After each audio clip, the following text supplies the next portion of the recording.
Jadi kalau diperintahkan ibadah, cara merasakannya jangan menjadi beban kewajiban. Cara bacanya itu baca sebagai kasih Allah kepada kita. Kalau menjadi beban, nanti berat menerimanya, malas menunaikannya. Contoh kalau kita sedikit ingin detilkan misalnya, ya, wa'budu rabbakum, ibadah kepada Rabbmu. Kita bertanya, ya Allah bagaimana caranya? Lalu dirinci dalam Al-Quran, ya, tentang kualifikasi orang takwa. Ibadah pertamanya dalam bentuk sholat. Alladzina yu'minuna bil ghaibi wa yuqimunas sholat. Sholat kan, contohnya satu. Kita turunkan sholat misalnya. Nah, ketika dicontohkan detilnya satu, sholat. Nah, maka cara membaca sholat ini ketika akan ditunaikan, jangan dipahami sebagai perintah formal ibadah. Walaupun memang itu perintah. Ya, sholat hukumnya apa? Wajib. Wajib sifatnya apa? Kewajiban kan? Yang harus kita tunaikan. Bentuknya perintah kan? Wa aqimus shalah. Tunaikan oleh kalian sholat. Perintah mengandung unsur wajib. Wajib berarti harus dikerjakan kan? Nah, perintah itu turun dasarnya sebagai kasih Allah. Jadi kalau perintah itu cuma bentuknya saja, formalnya untuk diberikan kepada kita. Tapi di balik perintah itu yang harus kita rasakan dan tanamkan ke jiwa kita. Jadi ketika diperintahkan sholat, jangan lihat kewajibannya. Karena nggak dilihat pun tetap wajib. Paham? Yang dirasakan itu maknanya, apa hikmahnya di balik ini. Karena itu ketika Nabi diutus pun, bukan hanya menerangkan, ini kerjakan, ini tinggalkan. Tapi hikmahnya apa? Karena itu Nabi mengajarkan tentang hikmah, karena diperintahkan Quran. Ya, Quran surah kedua Al-Baqarah ayat 151. Gak apa-apa lompat sedikit, kita masih di ayat 21. Ya. Kama arsalna fikum rasulam minkum yatlu alaikum ayatina wa yuzakkikum wa yuallimukumul kitaba wal hikmah wa yuallimukum ma lam takunu ta'lamun. Jadi ketika diterangkan kepada kita ibadah, kata Al-Quran ada perintahnya dulu. Makanya ibadah yang ditanya perintahnya. Sebaliknya kalau urusan dunia, ya kan, teman-teman sekalian, terkait dengan urusan dunia itu larangan yang dicarinya. Jadi kalau urusan ibadah jangan ditanya larangannya, karena sifatnya perintah. Ditanya dalil perintahnya apa. Saking sayangnya Allah, gak usah banyak-banyak, ini aja yang diperintahkan kerjakan. Jadi jangan tanya larangan. Kalau ditanya larangan gak akan ketemu dalilnya. Sholat subuh berapa rakaat? 2. Boleh nggak 3? Kan gak ada larangannya. Ada nggak larangan ditemukan sholat subuh 3 rakaat? Sampai kiamat kurang 2 hari nggak akan ditemukan. Karena memang salah pendalaman. Kalau ibadah itu yang dicari perintahnya. Kalau ada perintah kerjakan, maka turun ayat sebagai dalil. Ya, konsepnya begitu. Kama arsalna fikum rasulam minkum yatlu alaikum ayatina. Turun ayat dari kami. Apa ayatnya? Dalilnya apa? Wa aqimus shalah. Baru kita sholat. Lihat prakteknya dari Nabi. Contohnya bagaimana? Dibatasi saking sayangnya Allah, gak usah banyak-banyak. Tapi kalau kita ikuti, dapat hasilnya. Nah sekarang bagaimana menjalaninya? Setelah turun ayatnya, belajar cara melakukannya, bahas juga hikmahnya, supaya nikmat menjalani ibadahnya. Karena ketika ayat diturunkan, hikmah menyertainya. Itu permintaan turunnya hikmah itu sampai dimohonkan 2 orang Nabi dan Rasul, ayah dan anak. Nabi Ibrahim dan Nabi Ismail setelah tuntas alaihi wassalam meninggikan bangunan Ka'bah yang runtuh bagian atasnya di masa Nabi Nuh karena terkena banjir itu, tersisa pondasi. Nah, secara singkatnya ketika sudah jadi bangunannya itu berdoalah kepada Allah. Di antara doanya itu yang ayat 129.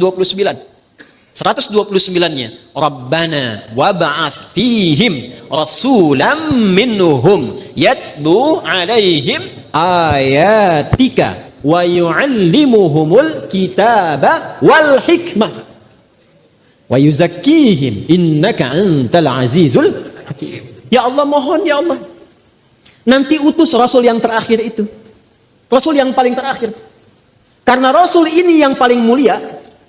Ya, nanti setiap Nabi dan Rasul, nanti ketika masuk ke ayatnya kita akan bacakan. Itu semua Nabi dan Rasul bisa bertugas setelah mengambil komitmen perjanjian dengan Allah akan membantu risalah Nabi Muhammad SAW. Di risalah Nabi Muhammad itu sudah diviralkan di zaman setiap Rasul sebelum kedatangan Nabinya. Ya. Wa idz akhadallahu mitsaqan nabiyyina lama ataitukum min kitabin wa hikmatin thumma ja'akum rasulun musaddiqun lima ma'akum la tu'minunna bihi wa la tansurunna qala aqrartum wa akhadhtum 'ala dhalikum isri qalu aqrarna qala fashhadu wa ana ma'akum asyahidin wa ana ma'akum minasyahidin.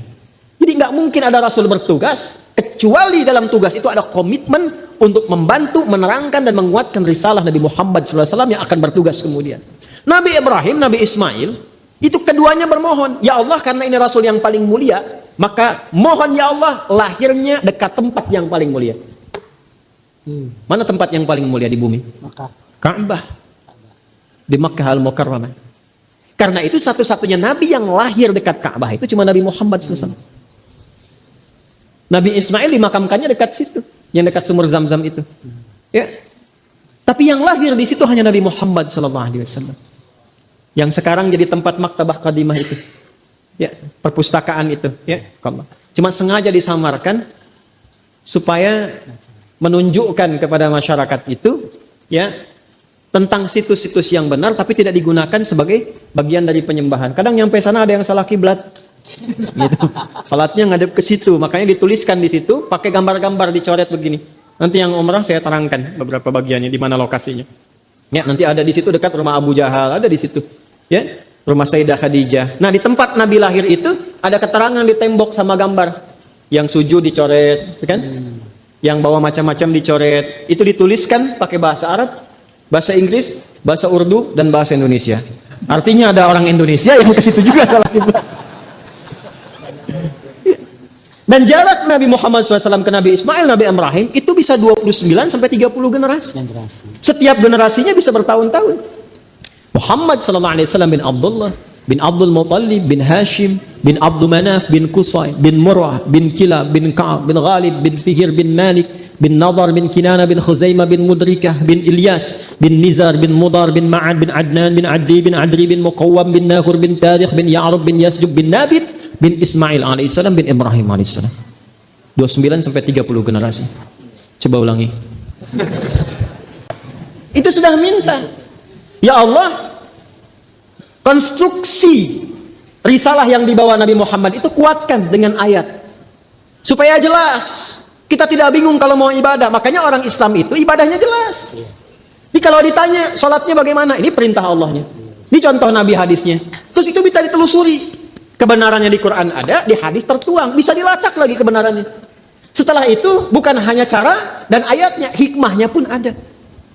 Karena itu yang pertama, membaca perintah pun pakai hikmah. Jadi ketika ada kalimat misalnya, maaf, wa aqimus shalah, tunaikan salat, lalu datang perintah itu diisyaratkan lewat suara azan. Allahu akbar, Allahu akbar. Begitu tiba suara azan itu, biasanya kalau iman sudah dikonfirmasi di hati, getaran muncul di jiwa. Iman itu kalau dari lisan turun ke hati, nanti kalimat azan itu dikonfirmasi oleh jiwa dengan getaran. Maka kalau Anda dengar azan, tiba-tiba ada getaran di jiwa untuk merespon itu tandanya keimanannya bagus. Itu ada di Quran surah ke-8 Al-Anfal ayat kedua. Kita masih di Al-Baqarah ayat 21. Innamal mu'minuna alladzina idza dzukirallahu wajilat. Jadi insan beriman yang sejati itu, kalau imannya masuk ke dalam jiwanya, nanti ketika disebutkan nama Allah, ada getaran dalam jiwanya. Merespon panggilan iman itu. Allahu akbar, Allahu akbar. Sudah azan. Diminta siap-siap. Diminta siap-siap.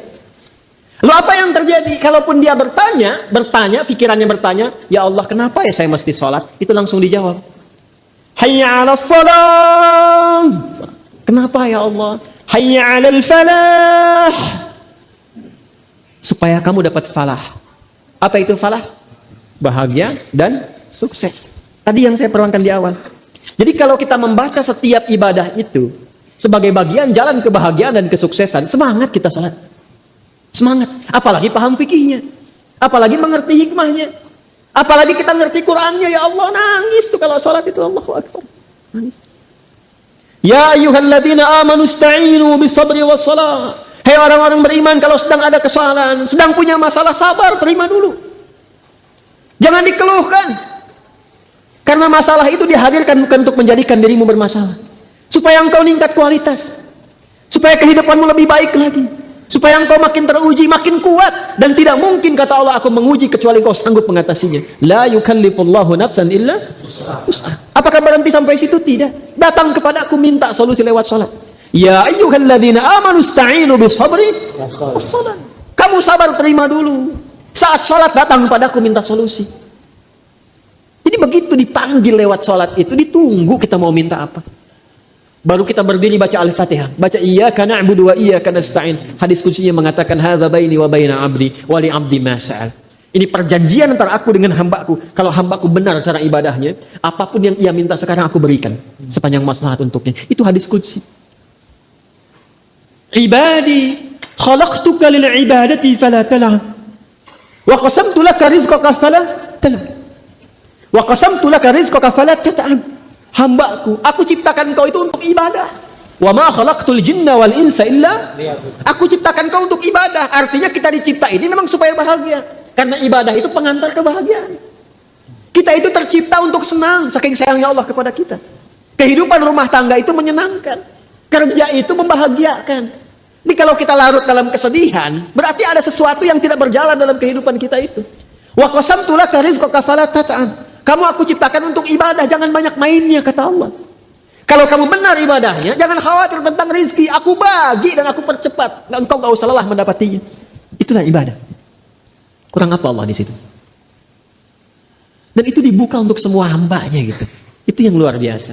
Dan itu berjalan di setiap kesempatan generasi. Dari generasi awal loh. Sampai ke kita, sampai kehidupan berakhir. Kurang sayang apa Allah kepada kita? Tolong garis bawahi ini. Tolong garis bawahi. Ya, sebab kalau garis atas nggak nampak itu serius bawahnya. Garis bawah. Quran surah 19 ayat 49. Ini kaitan dengan ibadah. Fokus baik-baik ya, fokus baik-baik. Sebelum sampai ke ayat itu saya tanya dulu. Teman-teman pernah dengar kan kisah Nabi Ibrahim? Ya. Yang dibakar itu kan? Ya. Lalu Allah selamatkan kan? Betul. Dengan menjadikan apinya apa? Dingin. Bukan cuma dingin, dingin menyelamatkan. Karena ada dingin membekukan, ada dingin menyelamatkan. Dingin membekukan itu disebut zamharir. Nanti di antara neraka itu ada yang sifatnya membekukan. Nanti satu saat kita bisa nonton itu. Ya, bisa nonton, bisa. Karena di Quran dibalik itu. Ya, fal yaumal ladzina amanu minal kufari yadhakun. Pada saat ini nanti orang-orang beriman itu balik menertawakan orang-orang yang ingkar. Jadi ada orang-orang yang ingkar menertawakan orang beriman, mempermainkan saat di dunia. Begitu meninggal di akhirat dibalik oleh Allah. Kamu tonton aja mereka tuh katanya. Nanti ada di barisan tribun khusus ya, yang bisa melihat keadaan ahli neraka itu. Ada. Ya, ada. Jadi bisa melihat tuh. Agar jangan kepleset aja situ tuh. Ya. Nanti bisa kelihatan yang di bawah. Nanti kan ada dialog gitu. Masalakukum fi saqar? Qalu lam nakum minal. Ada yang nggak sholat, ditanya sama penduduk surga, kamu kenapa ada di situ John? Aduh, saya nggak sholat saat di dunia. Ada di sini. Ya, nanti ada yang begitu. Nanti ada yang suka meledek saat di dunia yang tertawain. Di akhirat balik ditertawakan. Diperintahkan tertawanya. Tertawain mereka, kata Allah itu. Jadi Allah itu maha adil. Apa yang nggak bisa dijangkau di dunia diberikan saat di akhirat. Tapi jangan beriman dengan niat menertawakan orang-orang yang ingkar. Tidak. Tidak. Ya. Itu hanya kemuliaan Allah untuk memberikan rasa keadilan. Paham sampai di sini? Nah, saya ingin balikan situasinya. Diselamatkan kan oleh Allah? Iya. Ya, bardan wa salama. Kalau cuma bardan saja beku. Tapi wasalama, dan memberikan keselamatan.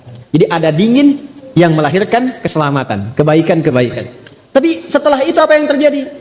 Ketika dibakar ternyata tidak mempan, bukankah penguasanya pada saat itu membuat isu? Ya kan? Saya bicara tentang era Nabi Ibrahim ya. Ya. Maka disebarkanlah informasi pada saat itu dan diviralkan. Wah, ini kayaknya tukang sihir nih. Jinnya kuat banget. Maka dibikin hoax menyebar. Ini jinnya kuat banget katanya. Daripada jadi malapetaka di negeri ini, lebih baik kita usir saja. Maka diusirkan beliau. Ya kan? Halo? Diusir kan?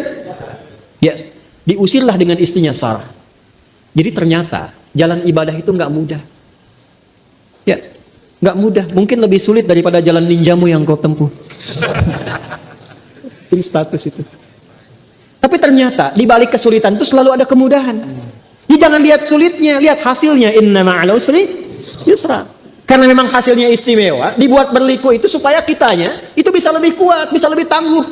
Jadi menghadapi ibadah yang lainnya sudah kuat perangkat tubuh kitanya. Bagaimana bisa dilatih dengan banyak sholat kalau tahajud saja kita tidak mampu? Maka tahajud itu kadang awalnya berat, tapi kalau sudah mampu melakukan, kangen kita.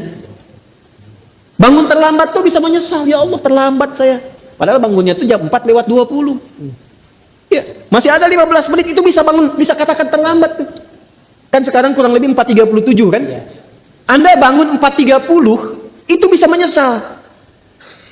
Subuh 4.37, biasanya bangun 7.34. Ya kan? Wajib tertinggal, tapi ketika terlatih dengan ibadah yang maksimal, itu bangun 4.30 itu masih menyesal, ya Allah, kok saya terlambat, masih bilang terlambat. Padahal subuh belum tiba. Itulah indahnya ibadah itu seperti itu. Jadi jangan posisikan sesuatu yang mungkin terasa sulit di awal, itu bisa memberikan beban, tidak. Cara pandangnya akan ada kenikmatan setelah itu. Maka apa yang terjadi? Ini fitrah ibadah. Jangan dikira untuk beribadah itu begitu mudah. Ya, sama, Anda ingin sukses, jangan dikira membalikan telapak tangan langsung sukses. Mesti ada jalan kan yang ditempuh. Iya. Apa Anda berkata, saya ingin ke kajian, seling langsung ada di sini? Tidak. Anda harus melewati hujan kan? Iya kan? Dulu orang mendaki gunung lewati lembah. Gitu kan? Sekarang menempuh jalan yang berliku untuk datang ke sini. Kalau Anda tidak punya harapan mendapatkan sesuatu, kenapa Anda harus menempuh jalan ke sini? Karena itu keyakinan itu penting. Maka apa yang terjadi? Ketika keyakinan itu diarahkan hanya lillah. Ini poinnya. Maka Allah berikan pendampingan kepada kita untuk memudahkan, plus janji jawaban bagi setiap yang Anda mohonkan, bahkan yang mustahil menurut manusia. Maka turunlah Quran surah 19 Maryam ayat 49 untuk merespon itu. Falamma i'tazalahum wa ma ya'buduna min dunillahi wa habna lahu Ishaq wa Yaqub. Itu Ishaknya belum lahir, Yakubnya belum ada. Dan belum terjadi, itu kadar Allah langsung. Jadi ternyata ketika Anda meninggalkan sesuatu yang dirasakan, menyenangkan, membahagiakan, tapi itu menyimpang dari ketentuan Allah, dan Anda ingin kembali kepada jalan Allah yang benar, mungkin awalnya nggak mudah, tapi ternyata ketika Anda milih saja ikhlas karena Allah, itu Allah sudah menyiapkan rencana yang sangat luar biasa. Mungkin nggak sekarang, tapi nanti. Karena kenikmatan terbesar itu ketika kita melewati banyak rintangan, dan ketika mendapatkan hasilnya, nikmatnya berbeda dengan seketika Anda mendapatinya. Contoh gini nih, suasana begini, Anda pengen sekutang, bisa. Ini bukan kode ke panitia ya, bukan. Karena saya nggak biasa mengajar sambil minum, karena nggak mungkin. Ya, mengajar sambil minum nggak mungkin. Misal, nikmat mana? Begitu Anda pengen sekutang di luar, teng. Dengan yang kedua, Anda nyari dulu keluar. PTM nggak dapat ke Galaksi sampai ke Kemang, terus muter. Belok lagi sampai ke Pondok Gede, muter, nggak ada. Tiba-tiba nyampe sini, di pinggir situ ada, teng. Setelah itu Anda dapat sekutang gitu. Nikmat mana? Yang pertama langsung ada di depan, atau yang kedua kita berputar dulu mencari-cari? Yang kedua. Makanya nikmatnya minum itu saat haus. Nikmatnya makan saat lapar. Karena itu terkadang kita itu memohon kepada Allah, kadang-kadang nggak langsung terkabul seketika.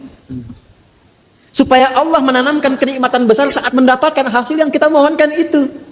Dan itu saat sedang berikhtiar, masih ditambah pahala. Udah minta aja dulu terus, minta terus, pahala dikasih lagi, kasih lagi.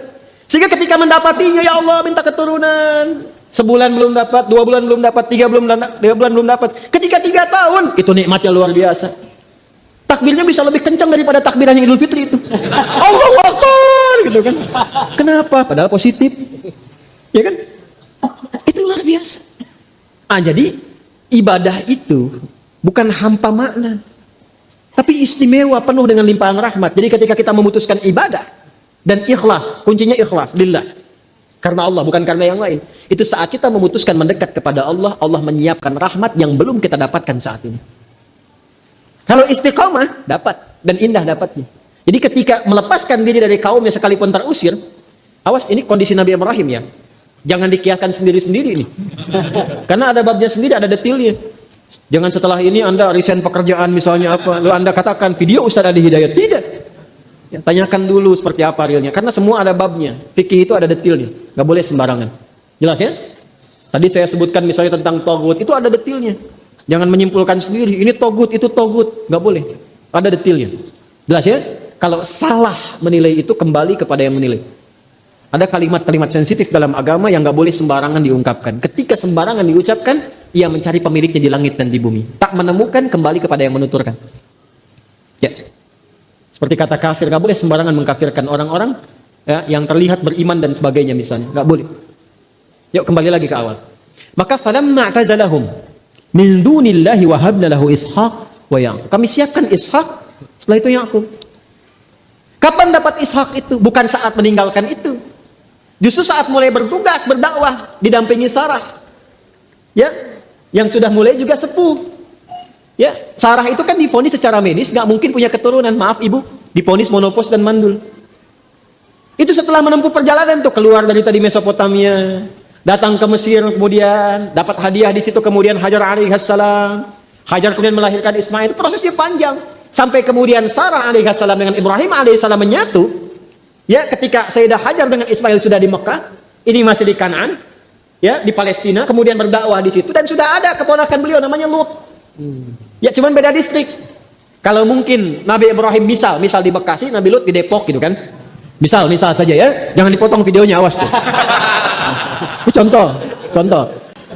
Nah, justru di era Nabi Lut itu setelah melewati berbagai masa, datanglah eksekusi berita gembira tadi. Rencana Allahnya jauh sebelumnya, eksekusinya di masa era Nabi Lut alaihissalam ketika menjadi nabi. Ketika Lut beriman diangkat jadi nabi.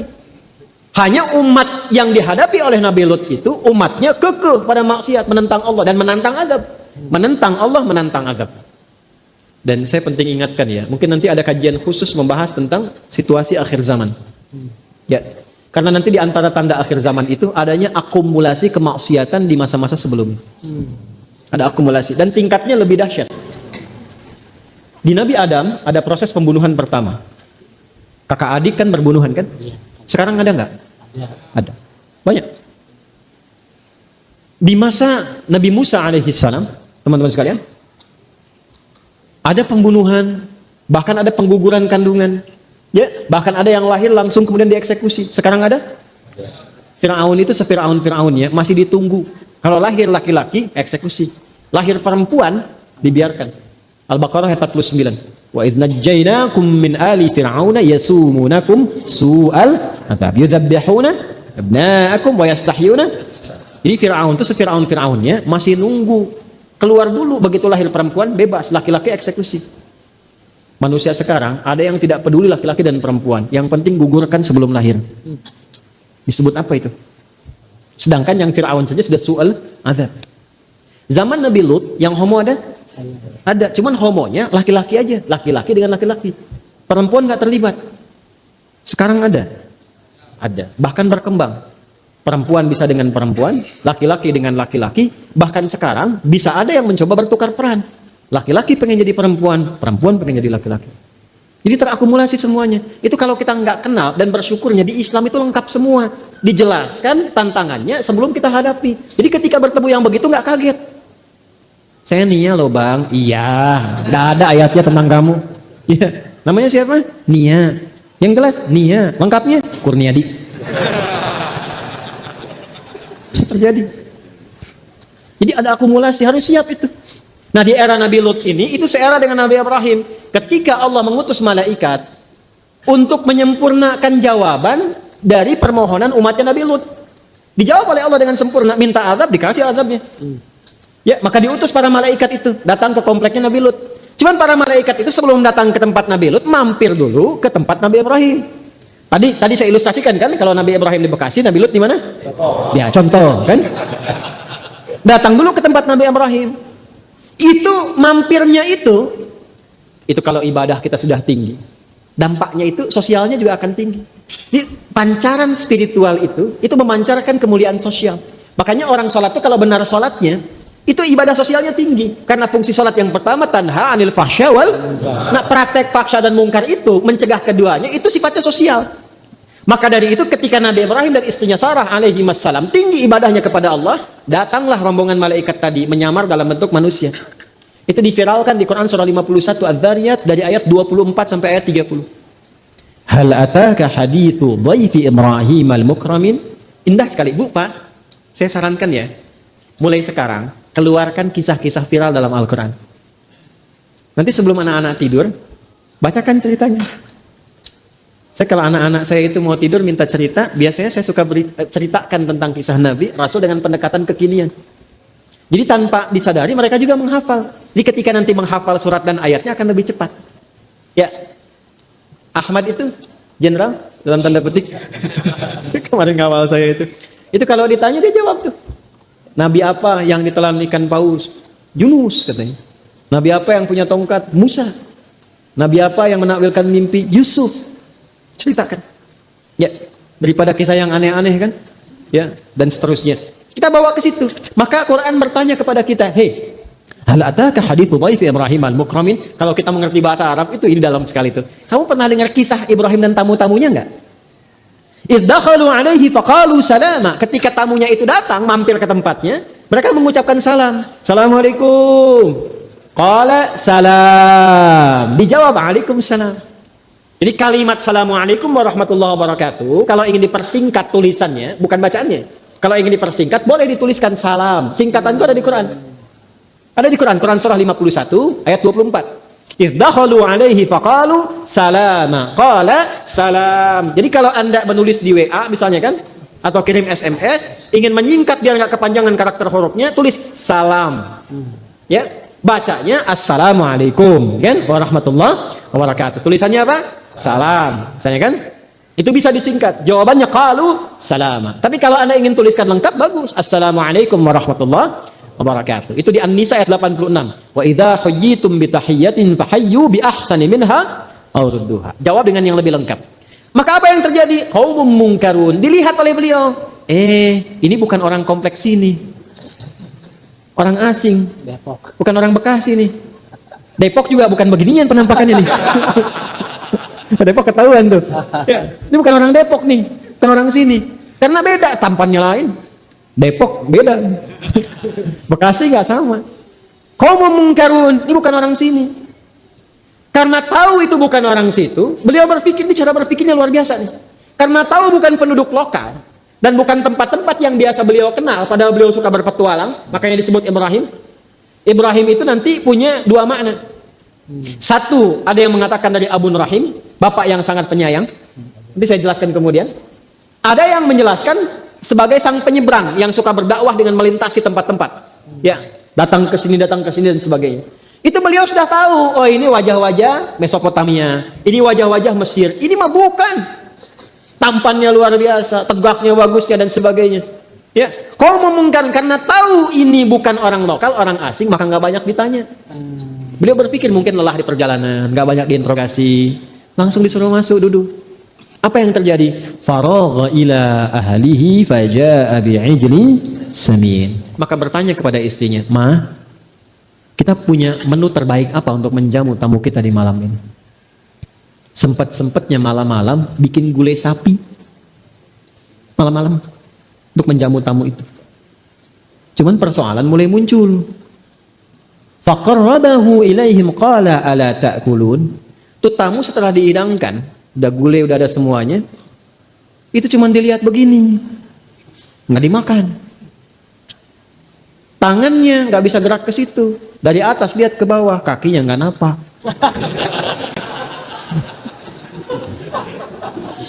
Tangannya diam aja, latas siloin aja. Tangannya tuh nggak gerak, diem aja begini. Ya ginilah. Ini nggak usah sampai masuk nih ya. Di luar aja, ibu nih bu, malam ini malam Jumat bu. Jumat nih, jam 2 malam-malam. Assalamualaikum, kan? Dijawab nggak? Jawab dulu, namanya salam kan? Salam jawab dulu, minimal jawab salam. Urusan buka tidak, urusan belakangan. Jam 2 nih, assalamualaikum, jawab nggak? Waalaikumsalam. Waalaikumsalam warahmatullahi wabarakatuh. Diintip di jendela, begitu dibuka, baju putih, rambut panjang, kan? Pakai jubah, terus di sininya pakai sorban. Assalamualaikum, assalamualaikum. Tengok di jendela baju putih, rambut panjang, pakai sorban. Dibuka nggak? Jam 2 malam Jumat. Assalamualaikum, waalaikumsalam, waalaikumsalam. Buka dong, tidak. Tuh kan? Jadi tidak setiap orang bisa melakukan itu kan? Saya ulangi, tidak setiap orang bisa melakukan itu kan? Bahkan ketika masuk pun, mungkin kan ditanya dulu, Bapak siapa? Nggak penting tanya sama saya, sate 10 tusuk. Ya, ditanya dulu kan, dari mana, mau kemana, Bapak siapa dan sebagainya. Ibrahim tidak alaihissalam. Ini orang jauh, mungkin capek, dihidangkan. Ketika mampu menampilkan ibadah yang tidak biasa, maka Allah pun akan menjawab dan memberikan kepada kita anugerah yang tidak biasa. Ini teori fikih. Jadi kalau Anda sedang punya permintaan yang istimewa, maka tunggangi ibadah yang istimewa yang nggak semua orang bisa mengerjakan itu. Makanya kenapa tahajud itu pahalanya banyak dan bisa mengabulkan permintaan tertentu? Karena nggak semua orang bisa mengerjakan itu. Makanya kalau ada permintaan yang besar, hajat yang khusus, ya Anda harus mencari cara yang istimewa yang nggak semua orang bisa mengerjakan itu. Dan tumpuannya keikhlasan, bukan ingin mendapatkan jawaban dari permohonan. Karena Nabi Ibrahim pun menyuguhkan makanan itu bukan karena istrinya ingin mengandung, karena melihat tamunya butuh itu. Maka apa yang terjadi? Qalu la takhaf wa basyaruhu bighulamin alim. Ini syahidnya. Maka malaikat itu langsung menjawab, la takhaf, kamu jangan khawatir, gak usah takut. Kami datang ke sini malaikat yang ditugaskan oleh Allah sekarang sedang menyamar. Sebetulnya tujuan kami itu ke tempatnya Lut. Kesini cuma mampir aja. Bayangkan orang mampir pun dijamu begitu rupa. Akhirnya turun perintah Allah, eksekusi janji Allah yang telah disiapkan di masa lalu itu pada saat itu. Dan ketika disampaikan itu, Sayyidah Sarah itu sudah semakin menua. Makanya apa yang terjadi? Fasakkat wajhaha wa qalat ajuzun aqim. Beliau kaget menepuk-nepuk pipinya begini. Apa yang seperti ini masih bisa mengandung? Ya. Maka apa jawabnya? Qalu kadzalikillahu. Baik. Maka demikian kalau Allah sudah menetapkan. Maka pertama, qalu la takhaf wa basyaruhu bighulamin alim. Mereka kabarkan tentang akan lahirnya anak yang cerdas. Jadi Ishak itu disebut oleh Quran dengan anak yang cerdas. Kalau Ismail cerdas dan perasa, gulamun halim. Jadi ada gulamun alim, ada gulamun halim. Ya, fa aqbalat imra'atuhu fi sarratin fasakkat wajhaha wa qalat ajuzun aqim. Qalu kadzalika qala rabbuki qala innahu huwal hakimul alim. Demikianlah Allah kalau sudah menetapkan bijak kapan dikabulkan, kapan dieksekusi, dan Maha tahu kondisi keadaan hati kita itu. Karena itu ketika masih bisa mengandung dan melahirkan kemudian Ishak pada masa itu, kegembiraannya bertambah. Karena sesuatu yang merasakan tertunda sekian lama, kebahagiaan semakin memuncak pada masa itu dan limpahan pahalanya semakin banyak. Itulah terkadang ibadah kita sekarang itu bisa mengabulkan doa kita mungkin beberapa masa yang mendatang, bahkan menghadirkan anugerah pada yang tidak pernah kita minta. Jadi kalau Anda sedang bekerja tiba-tiba dapat proyek, mungkin bukan karena ikhtiar Anda saja. Itu karena amalan Anda yang bulan lalu yang belum mungkin terjawab pada saat itu. Atau yang belum pernah Anda minta dikabulkan di pekan berikutnya. Jadi ibadah itu nggak ada yang sia-sia. Sekalipun itu sunnah. Ibadah tidak ada yang sia-sia sekalipun sunnah. Itu kalau kita paham fikihnya. Nah, ini bagian pertama, ya ayyuhan nasu budu rabbakumul ladzi khalaqakum walladzina min qablikum la'allakum tattaqun. Jadi bukan hanya kita, kalau kita bertanya kenapa sih mesti ibadah ya Allah? Ada dua penegasannya. Satu, kata Allah, supaya kamu bahagia, supaya kamu sukses. Yang kedua Allah tegaskan, karena saya ini penciptamu. Kamu itu hamba. Dan kamu saya ciptakan memang tujuannya untuk ibadah. Wa ma khalaqtul jinna wal insa illa liya'budun. Maka dari itu kemudian ditegaskan teman-teman sekalian, wassababu anna hadha rabbal azim yastahiqu ifraduhu bil ibadati li'annahu khaliqul ibadi jami'ihim. Dan kenapa kita mesti menyembah beribadah kepada Allah? Karena memang Allah ini, sebab yang demikian, karena memang Allah ini satu-satunya Tuhan yang agung, yang memang berhak untuk disembah karena mencipta kita. Kalau menciptakan terserah yang menciptakannya, mau menjadikan ciptaannya apa? Halo? Anda bikin handphone, terserah Anda kan handphonenya mau diapakan? Mau diutak-atik, utak-atik ketok jadi TikTok, bisa. Mau bikin Anda aplikasi apa saja silakan. Ya Anda yang bikin, terserah Anda kan. Ya, kalau buatan Anda disoal kan Anda bilangnya apa? Terserah saya yang bikin. Gitu kan? Anda bikin sendal di komen orang, Anda bilang terserah saya yang bikin. Ya kan? Nah sekarang Allah mencipta kita, masa Anda mau nyoal? Ya? Kenapa engkau perintahkan aku sholat ya Allah? Terserah saya yang bikin. Ini kan logika kita dipakai kan? Jadi kita ini punya Allah, terserah Allah mau diapakan juga. Iya, tuh, tahu belakang. Paham ya? Jadi kalau kita masih ngeyel, dikasih alasan yang menyenangkan, tetap nggak dipahami. Supaya kamu bahagia, terus apa lagi? Supaya kamu senang, apa lagi? Supaya kamu sukses, apa lagi? Saya yang bikin kamu, terserah saya. Ya, saya yang menciptakan engkau. Bahkan orang-orang sebelum engkau. Bahasa dalamnya tuh begini, orang dulu aja yang saya cipta nyembah saya. Masa kamu umat belakangan yang nyembah saya? Orang dulu lebih kuat. Hasilnya bisa abadi sampai sekarang. Firaun itu, Firaunnya, hasil piramidanya sampai sekarang masih ada.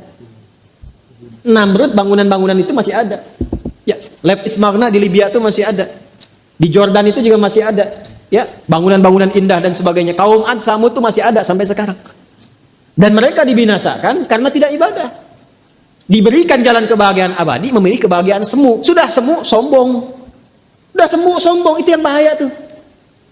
Karena itulah kemudian Allah ingatkan kepada kita, aku pencipta engkau, aku yang tahu tentang engkau, aku berikan jalan kebahagiaan, aku berikan jalan kesuksesan supaya engkau sadar bahwa itu hamba, bahwa engkau itu hamba.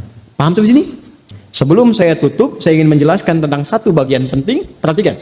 Ini yang kemarin ingin saya tegaskan. Wa bima annal asla fi kalimati la'alla litaraji wa tawaqqu. Nah ini. Wa huwa mustahilun min Allahil qadiril a'la lil 'abdi ad-dha'ifil adna, fa kana al-muradu bihi if'alu dzalika rajina al-wusula lit-taqwa. Paham? Tidak. Ya. Karena la'alla itu dalam bahasa Arab itu litaraji wa tawaqqu, seperti yang saya sampaikan kemarin. Dan tadi saya ulangi kembali. Taraji itu huruf yang digunakan untuk mengungkapkan harapan agar meraih apa yang diinginkan, tapi tak mungkin bisa dicapai tawakkul kecuali dengan kesungguhan. Sedangkan untuk menempuh upaya sungguh-sungguh itu bagi Allah itu mustahil. Karena Allah itu ketika kun, fayakun. Nggak perlu ikhtiar lagi.